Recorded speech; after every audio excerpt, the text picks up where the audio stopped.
And so ayun na nga guys, for today's video magre-react tayo sa nabalitaan nating influencer daw na chinap-chap o kinatay yung katawan. At yung mga parts daw ng katawan guys, andun bumara sa water facility ng isang building guys. Panoorin natin kung ano yung kwento talaga nito, okay? Grabe guys, nakakakilabot. Grabe na talaga ang mundo ngayon. Kaya wag na magtitiwala kahit sino guys.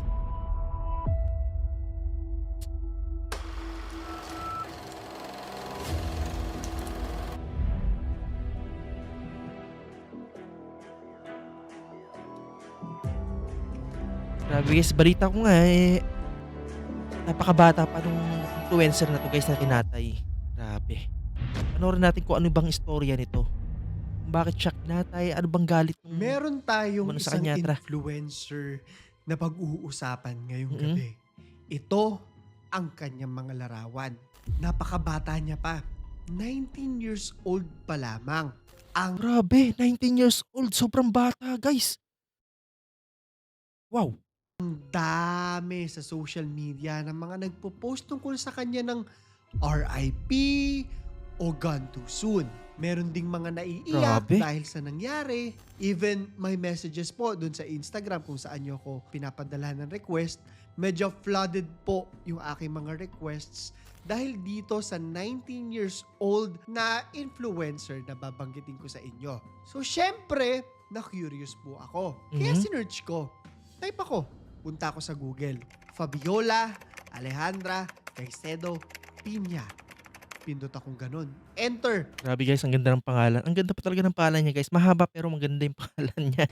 At bungad na bungad pa lamang po, no, nakita ko na pinagcha-chap-chap ang What katawan the ng heck? batang ito.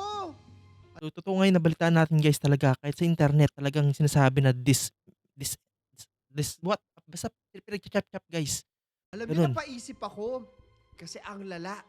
Kung naaalala niyo si Valeria Marquez, wala pang ilang buwan. Hindi ko pa nga alam kung ano yung nangyari dun sa investigation sa kanya. Tapos ito, meron na naman parang online influencer ang pinatay. At Grabe hindi din lang 'yan guys, oh, basta-bastang pinatay shot-dead ha. sa live stream. Dinismember. Hinati-hati ang katawan. Alam ko na curious na po kayo sa ating kwento. Okey. Yung ano pa lang di ba? Yung Talagang curious na babaw pa curious lang. simula pa lang. Ang tanong natin ngayon dyan is bakit Okey, kaya ginawa sa kanya yan? Ano tanong kayang din namin 'yan. dahilan?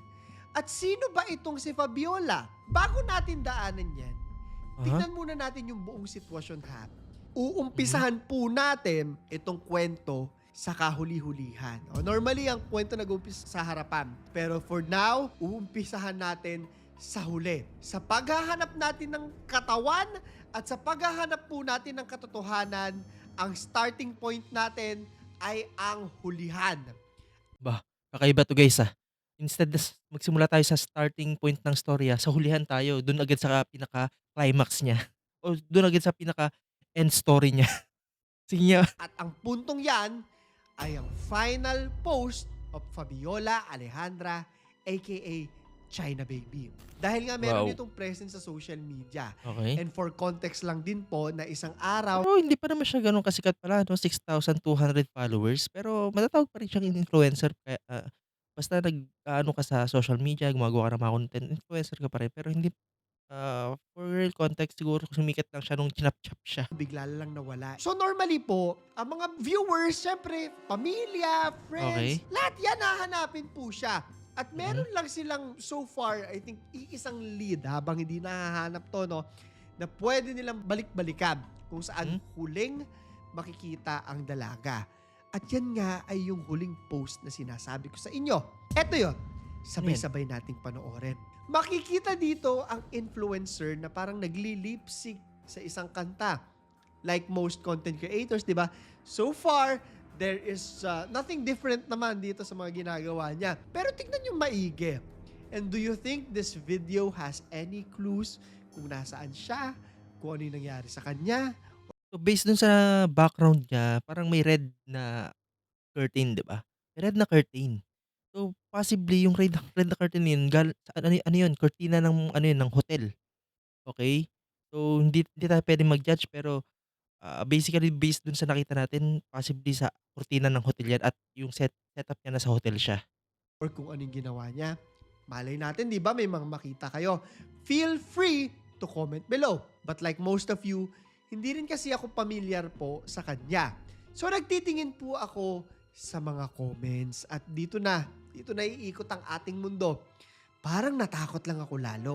Mula din Bakit? sa mga comment ng RIP, This girl's or come to condolences. to earn. Marami yung mga nagko-komento rito na parang naghahanap sila ng kasagutan. Kagaya na lang nito, we are all here to see the last video that she posted. And medyo scary po, pero may mga makikita ako na parang, for now, let's consider them conspiracy theories po, no? Or mga haka-haka, rumors sa comment section. Di-disclaimer ko lamang po, no, na itong mga babanggitin natin, hindi ito verified facts, ha? But Kung may makiko-comment din kayo guys, mag-comment lang kayo sa baba kung may mga opinions kayo about sa video na 'to. Comment lang kayo sa baba, feel free to comment down your opinions. Opinions lang naman kahit di na facts, opinions. they are scary nonetheless. Itong isang nakita ko sabi, they say they can't find her head. Hindi daw mahanap yung kanyang ulo, no? Hinahanap Grabe akala ko guys, katawan lang yung chinap-chap, pati pala ulo. Grabe naman yun.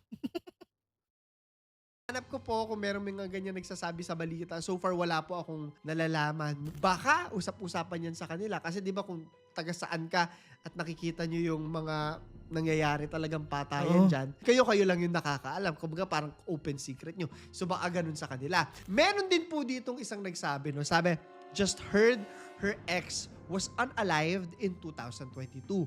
So you think retaliation. Mamaya, sisilipin natin yan. Grabe, di ba? But again, unverified pa po itong mga ito, ha? Titignan natin kung sa pagtuloy natin ng kwento, makakahanap tayo ng katotohanan dito sa mga komento na nababasa natin. Meron pa mga kagaya nito na What happened nagsasabing, to I her? know what happened to her. Most likely naman po, nananakot lang to. Alam naman natin na may Oo. mga troll sa internet, no? Marami yan, marami. Pero for all we know, hindi sa tinatakot ko kayo, no? Pero baka nasa comment section lang din yung pumatay sa kanya. Tapos, Di malabo yan, no?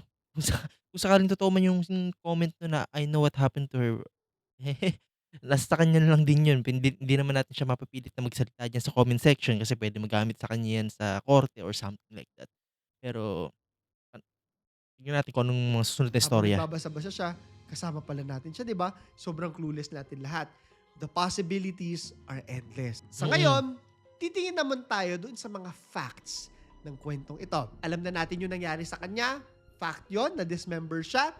Kung anong klaseng kwento po yung pag-uusapan natin ngayong gabi. Gore, ito, no? Yun na yung katotohanan, Gusto ko meron na sa huminga internet po eh. kayong malalim. Balitado na. At mag-comment kayo. Ano sa tingin nyo yung dahilan at pinag-cha-cha-chap-chap the dismemberment of Fabiola Alejandra? Para sa kwento Tingin nyo guys, anong dahilan? Anong dahilan? Siguro selos? Selos kaya? Hindi naman siguro dahil sa utang, no? Bakit kaya, no? Sobrang bata pa eh. Sobrang bata pa. So, I think lang, in my opinion, hindi naman siya facts. In my opinion, baka lang, dahil sa third party or sa selos, baka siguro dun, ganun na lang kalala yung galit niya dun sa 19 years old na influencer na yun. So, tingnan natin kung ano talaga yung totoong natin nangyari. ngayong gabi, lilipad po tayo sa Lima, Peru. So sa mga balita po, Grabe. gulantang na gulantang, hindi lang yung social media, but more importantly, yung kanilang local community doon. Siyempre may fear sa kanila dyan. Ang sabi po kasi, na ang mga labi ni Fabiola Alejandra natagpuan na. At ang sabi pa nila, napuntahan nila, yung mga pira-piraso daw ng katawan niya na dismembered, naging dahilan Pero power para plant? magbara ang isang water treatment plant doon sa kanilang syudad. Water plant. Particularly Water daw, plant. doon sa filtration grade, yung pang-filter. Nakakailing isipin na yung pang-filter ng tubig, yun pa yung magiging cause. Hindi ko po alam kung saan nila ginagamit yung tubig dyan, no? Pero hindi ko alam kung iniinom nila yan. Paki-confirm. Parang dam Pero nga kung eh. ganun man, isipin mo yung ginagamit mong tubig, may dugo Ew. na pala ng tao. Kadire, first and foremost, pero at the Dagdag sa lasa yun ng tubig, guys. Dagdag sa lasa yun ng tubig. same time, nakakatakot, Yee. di ba? So may mga footages din daw online. Hindi ko na po ipapakita dahil ayoko rin siya makita. Pero Oh. sabi nila, na sa mga videos po na ito, makikita raw na yung parang mga crew or parang yung mga kapulisan po. Hindi ko po alam kung sino itong mga taong ito, no? Pero hinihila daw nila itong mga remains ni Fabiola. Parang alulod ba yung tawag dun sa Grabe naman, filtration guys. grid? So ayan, merong screenshots, no? Blurred naman po yan. Safe natin makikitang lahat.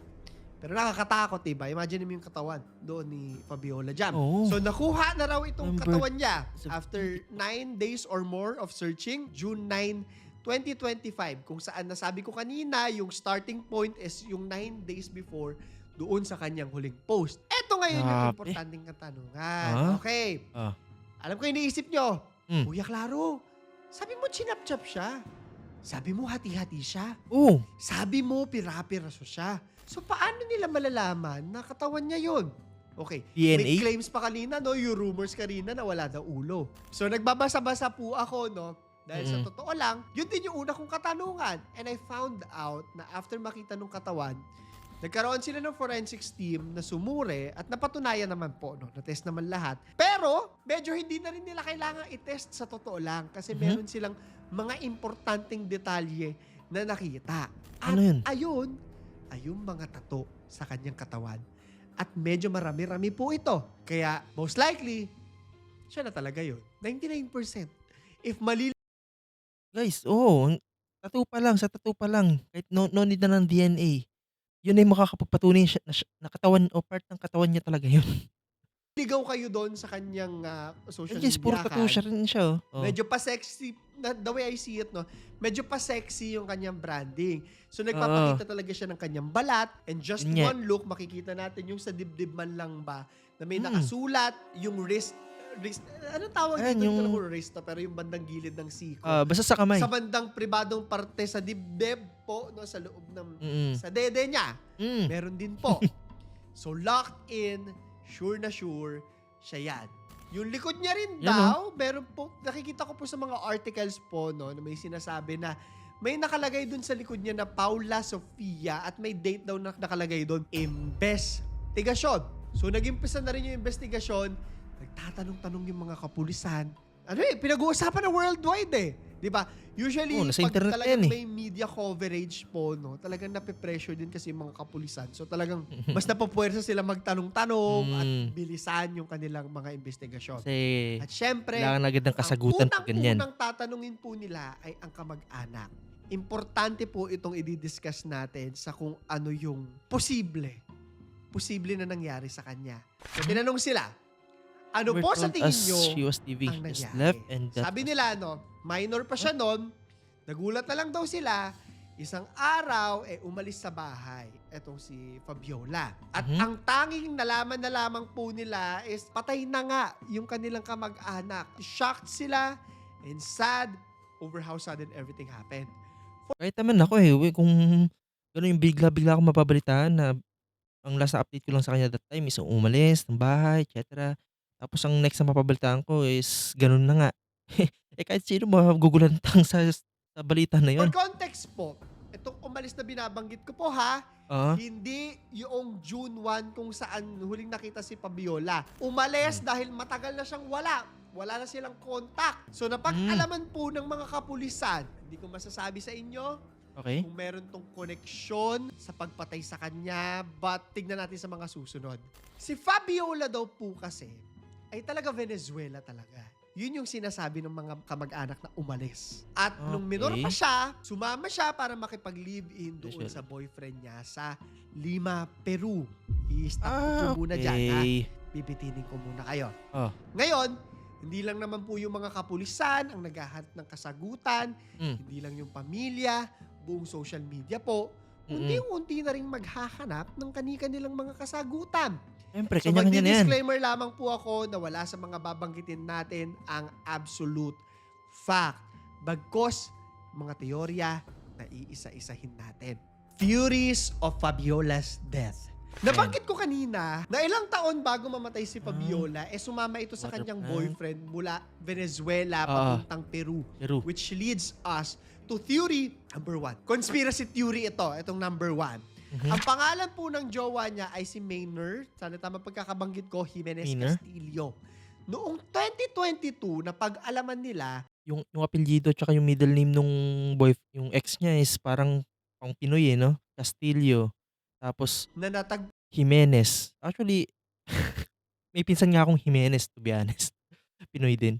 So natagpuan ito isang araw sa Lima, Peru din po mismo na in-unalive ang kanyang sarili. So mhm, that was 3 years ago. And kung makikita nyo, di ba kanina pinakita ko sa comments na pinag-uusapan talaga siya. So ano yung conspiracy theory po dito? Eto yung na. ex committed Sabi kasi suicide. nila na yung mga magulang or pamilya daw nitong si Castillo o yung ex nitong si Fabiola, sinisisi daw siya sa pagkamatay ng anak nila. Hindi ko na po alam kung anong context po nito, pero marami pong nagsasabi na from time to time daw sa social media, makikita raw na nagko-comment ang mga ito. Yung mga magulang daw ang nagpagawa din ito kay Fabiola. Parang Bakit? gumagante. Ah, I-consider lang din natin siya na conspiracy theory and not okey. fact. Idinidiscuss ko lamang po ito for context. Mhm, Para kasi kung aanuhin natin lahat ng i-discuss ko sa inyo, parang may mga bagay na parang nag-fit pero hindi ko pwedeng mm. sabihin sa inyo na yun yung nangyayari. So kayo nang Oo. bahala na gumawa ng sarili nyong teorya dito. Anyway, So, opinion lang naman, in my opinion lang naman, ha. So, magkasama sila dun sa Peru 'di ba, ng boyfriend niya o ng ex niya. So, from the time na namatay yung o pinatay yung jowa niya, so kung may ibang gumawa nun sa jowa niya na, hindi ba dapat, maghanap siya ng justice na tinatawag, justice? Hindi yung magsu-suicide ka out of nothing, 'di ba? So, ibig sabihin, meron at meron connection yung pagkamatay ng oo, pagkamatay ng jowa niya sa kanya. So, parang may kinalaman siya. Parang gano'n ang ibig sabihin nung mga naaano nating mga senaryo, okey? So, tingnan natin pero hindi ko naman sinasabi na yun talaga yun, facts na yun, pero opinyon lang naman. Haka-haka lang, 'di ba? ano din po kasi no, I know it's very ironic pero sobrang delikado po kasi talaga na nagbibigay tayo ng mga Oo. assumption pagdating sa ganitong mga kwento. Pero yung sa'kin opinionated lang naman, hindi ko naman sinasabing na may kinalaman talaga siya, baka lang naman. Well, may kanya-kanya naman tayong opinyon, 'di ba? Kahit sa comment section may mga kanya-kanya rin kayong opinyon. Hindi ko naman sinasabing facts yung sinasabi ko, baka lang. Pagdating sa mga true crime stories. Kasi for all we know, baka wala naman talagang ginawa yung mga magulang nila, di ba? Tapos sinisi. Yung mga Mm, ganong possibilities ba? Anyway, kung nanonood kayo ngayon at alam nyo na kung ano yung nangyari sa kanila po, no? Kung sa future nyo pinanood to, hindi mm. July 2025, at kung hindi talaga magulang na lalaki yung gumawa, di ba sobrang delikado na nasisi sila sa isang bagay na hindi nila Yun nga. ginawa. Pupunta na tayo ngayon sa pangalawang teorya. Ito na yung teorya ng mga kapulisan. Mhm, Medyo calculated theory na to dahil sa pulis galing, so medyo pwede nating asahan na likely, ito nga talaga yung dahilan. So ano yung sabi ng mga pulis? Inililink nila ito no, sa mhm. kung paano pinatay si Fabiola. Itong ating pangalawang teorya. May mga hard facts po tayo. Ang unang hard fact natin, brutal na pinatay ang dalaga. Nakita naman yung katawan niya, di ba? Hard fact na dismembered siya. Mm. Sabi ng mga kapulisan, eto na, nakita na nila yung ganitong klase ng pagpatay. Marami daw sa mga gumagawa ng Criminal ganitong trafficking group pamamaraan, may kinalaman. or Ayon sa collaborator Peruvian or National near Police, what? yung mga methods daw nito, maililink nila sa ibang kaso ng human traffickers. Teorya pa lang nila po yan ha. Hmm, Iniimbestigahan pa po. Pero, kung nanonood po kayo dito sa channel natin, sa mga stories po natin, marami na po tayong na-cover na ganito mhm. na medyo kapareha. Hmm. May mga parallels na medyo human trafficking nga talaga yung pwedeng sisihin. Yung So, kung human trafficking siya, posible talaga na galing sa mga grupo ng mga human traffickers na yung mga talagang nagbebenta ng mga laman loob ng tao for money. For money naman, siyempre ibebenta ka nga for money, 'di ba? So, tingin niyo guys, mostly wala bang kinalaman yung boyfriend niya dun sa senaryo na yun, na later nag-suicide? Human trafficking ba talaga ang nangyari o yung parents ba talaga niya yung may kinalaman, et cetera? Ano sa tingin niyo sa comment section, guys? Mag-leave naman kayo ng ano, mag-comment naman kayo kung anong opinyon niyo sa senaryo na 'to. paraan ng pagpapatay. So it's highly likely. But again, wala pa silang pinapangalanan ng mga suspects talaga at wala pang kahit sinong naililink sa kanyang pagkamatay. Even yung mga magulang po, no, hindi pa official na suspects, wala pang kahit anong direktang koneksyon. Sa Mhm. parting ito ng kwento natin, sisilipin natin. Gaano nga ba katindi itong mga human trafficking cases dun sa Peru? Para dito, magbibigay po ako ng isang example. Title pa lang, magugulantang na kayo. The Harvesting of Bianca Woman. Arellano's Organs. Diba? Agad-agad. Or Ang lala. organs. So, itong si Bianca Arellano, Grabe. marami pong parallels. Yung kwento niya kay Fabiola, parang salamin. Pero sasabihin ko lang na hindi porket parallel sila, assume natin na parehas yung nangyari, ha? I am only telling this for the context because I do find this Her interesting organs? and because this also happened in Lima, Peru. Si Bianca Arellano po, 51 years old siya. At ang unang pagkakaparehan nila ni Fabiola ay number 1, missing case din po siya na pinag-usapan at nakakuha ng atensyon dahil sa social media. Not necessarily an influencer po siya or content creator, pero kumbaga parang internet din yung naging medium para pag-usapan yung kwento niya. Medyo trivial po itong first similarity na binabanggit ko, kaya tatalo na tayo doon sa pangalawang similarity. Nagkaroon din po ng boyfriend itong si Bianca. Pero mula Mexico naman siya, lumipad siya papuntang Peru para dito sa love life niya. Yung jowa niya dito, or yung din-date niya, ay si Juan Pablo Jesus Villafuerte. Mangilan-gilang buwan na rin daw silang kumbaga nagliligawan online. Ang pangatlong similarity po, sumama rin siya doon sa kanyang boyfriend. At kagaya ni Fabiola, wala na ring narinig mula sa kanya yung kanyang pamilya until she was found dead. So yun guys, naiisip nyo ba yung naiisip ko guys?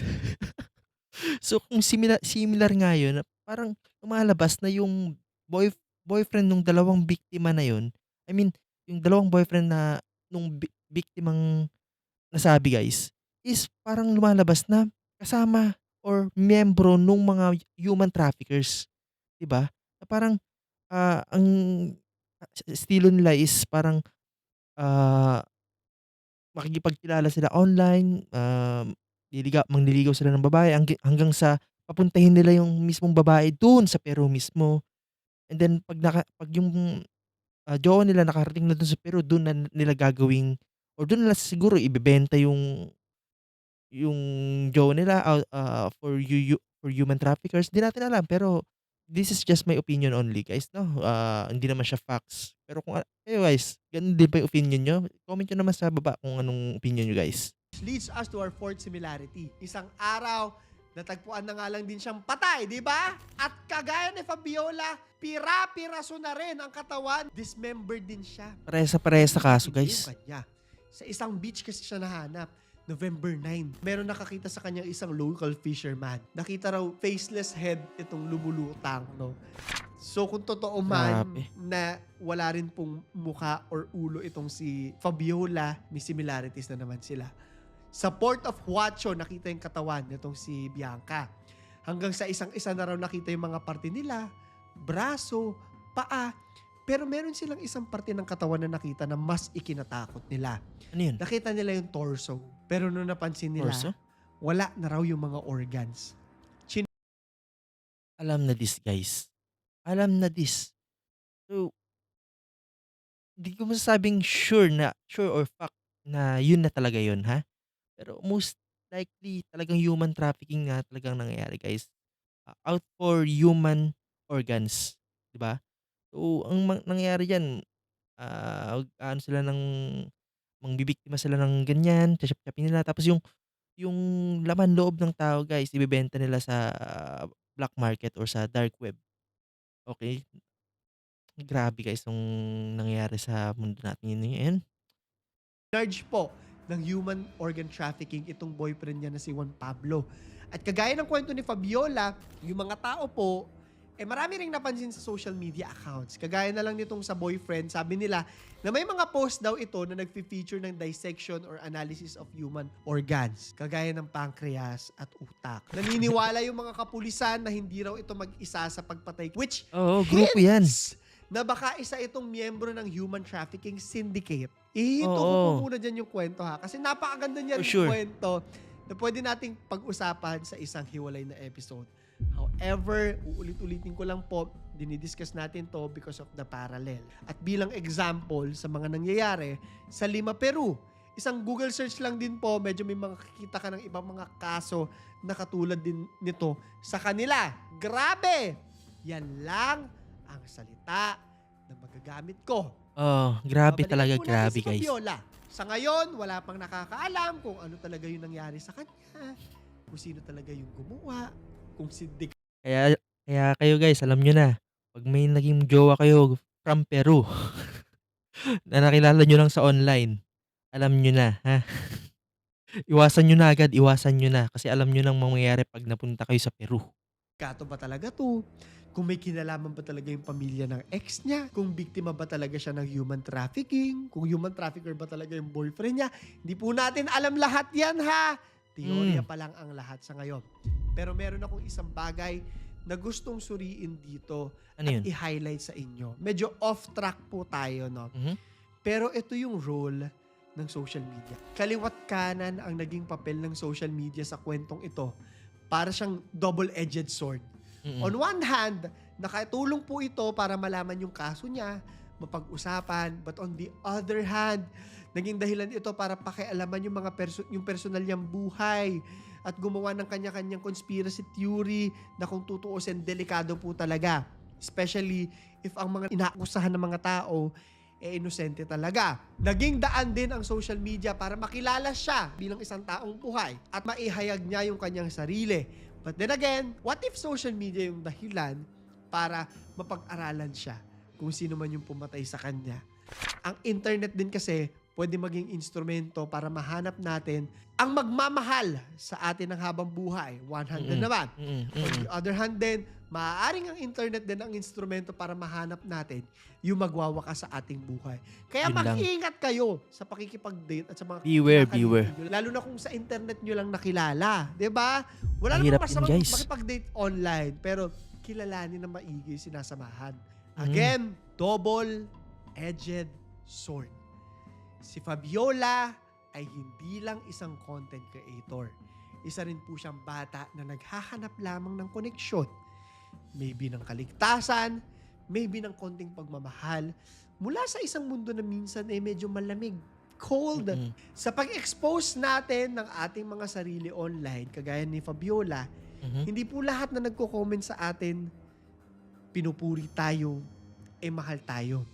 Totoo. Iba, Totoo 'yan. maaari, may kanya-kanya mga madidilim na intensyon. Aalis tayo kay Fabiola at magfo-focus tayo sa inyo, sa ating mga viewers. Sa bawat post po, sa bawat kwento, sa bawat minuto na nagla-live tayo, isipin natin, meron ba akong binibigay na impormasyon na dapat pribado lang? Lahat ng detalye sa bahay mo, hindi mo dapat ipinapakita yan kasi pwede kang puntahan eh. Isipin Tama yan, natin tama. lahat ng 100 ulit. Alin bang parte ng buhay ko ang para sa akin lang at para sa publiko? Gamitin mo yung internet para kumonekta at hindi para maligaw, para maghanap ng At 'wag basta-basta magtitiwala agad guys. 'Wag puro puso, gamit-gamit din ang utak.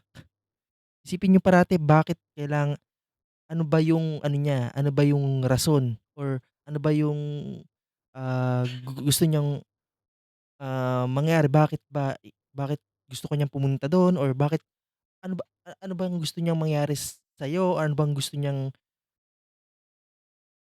ano bang gusto niya sa relasyon niyo, parang gano'n. So, think twice muna bago ka magtiwala 100% sa taong yun. kasagutan at hindi para mas malunod sa mga katanungan. Magkwento, okay lang yan, pero magtira tayo ng mga impormasyon na para sa sarili natin lamang. At higit sa lahat, alalahanin po ninyo na may mga tao na walang respeto sa inyong privacy. Kaya ikaw na mismo ang magprotekta sa sarili mo. Yun lang ang gusto kong sabihin sa inyo. Para sa ating question of the day, mag-like, subscribe at notification bell kayo. At ipopromote ko lang po yung aking TikTok at Instagram ha.